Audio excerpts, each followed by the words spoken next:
রেলমন্ত্রী জানিয়ে দিলেন আজকে যে 2027 সালেই কিন্তু চলবে দেশের প্রথম বুলেট ট্রেন।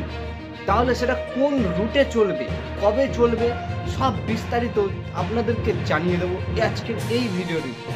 আমরা খুঁটিয়ে দেখব যে আদৌ কি বুলেট ট্রেন সত্যিই চলবে নাকি প্রতারণা করা হচ্ছে আপনাদের সাথে। চলুন বিস্তারিত জেনে নিই। আর ভিডিওটিতে লাইক করে দিন, 25টি লাইক করবেন। আপনারা ভিডিও দেখেন কিন্তু চ্যানেল সাবস্ক্রাইব করেন না, অবশ্যই চ্যানেলটিকে সাবস্ক্রাইব করে পাশের বেল আইকনটি অবশ্যই অল করে রাখবেন এই ধরনের ভিডিওগুলো সবার আগে পাওয়ার জন্য।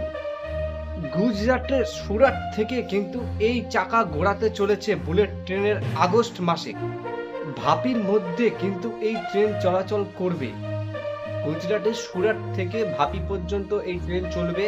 আর ফার্স্ট কিন্তু এই বুলেট ট্রেনের চাকা গড়াতে চলেছে। এই কি ট্রেন? এটা হচ্ছে বুলেট ট্রেন, ঠিক আছে।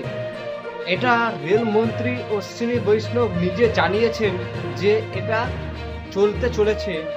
আপনাদের যেটা বলা হলো সেটাই। অশ্বিনী বৈষ্ণব বলেছেন যে আহমেদাবাদ এবং মুম্বাইয়ের মধ্যে উচ্চ গতি রুট নির্মাণ করা হলে পারে মাত্র 1 ঘন্টা 58 মিনিটে বুলেট ট্রেন কিন্তু এই অতিক্রম করতে পারবে এই দূরত্বটিকে, ঠিক আছে। আহমেদাবাদ থেকে মুম্বাই পর্যন্ত 1 ঘন্টা 58 মিনিট। তাহলে বুঝতে পারছেন, জানানো হচ্ছে যে আহমেদাবাদ এবং মুম্বাইয়ের মধ্যে 508 কিলোমিটারের রেলপথে 320 কিলোমিটারে কিন্তু এই ট্রেন চলবে। অতটা স্পিড হবে, তাহলে ভাবুন। তাহলে 508 কিলোমিটার এই রেল লাইন আহমেদাবাদ থেকে মুম্বাই, তার মধ্যে 4টে স্টেশন থাকতে চলেছে। তার মধ্যে আবার থাকছে কি, ট্রেন চলবে, সবকটা ট্রেন চলবে 320 কিলোমিটার প্রতি ঘন্টা, ঠিক আছে। তবে হ্যাঁ, এখানে বলে রাখা ভালো, রেলমন্ত্রী এটা জানিয়েছেন যে জাপানের যে বুলেট ট্রেন যেরকম রয়েছে, জাপানের নিজস্ব যেটা সেরকম চলবে নাকি আমাদের দেশের নিজস্ব ট্রেন চলবে, সেটা কিন্তু এখনো পর্যন্ত কিছু বলা হয়নি।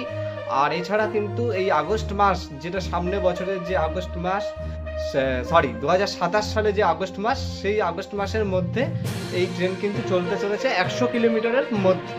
তাহলে আজকে এই আপডেটটি আপনাদের কেমন লাগলো ব্যাখ্যা করে বলতে গেলে অবশ্যই ভালো হবে। তা দেখা যাক, আপনারা যদি বলেন তাহলে আমরা এটা বিষয়ে একটা ভিডিও বানাতেই পারি, গিয়ে চড়ে ভিডিও বানানো যাবে, সে পরের কথা পরে।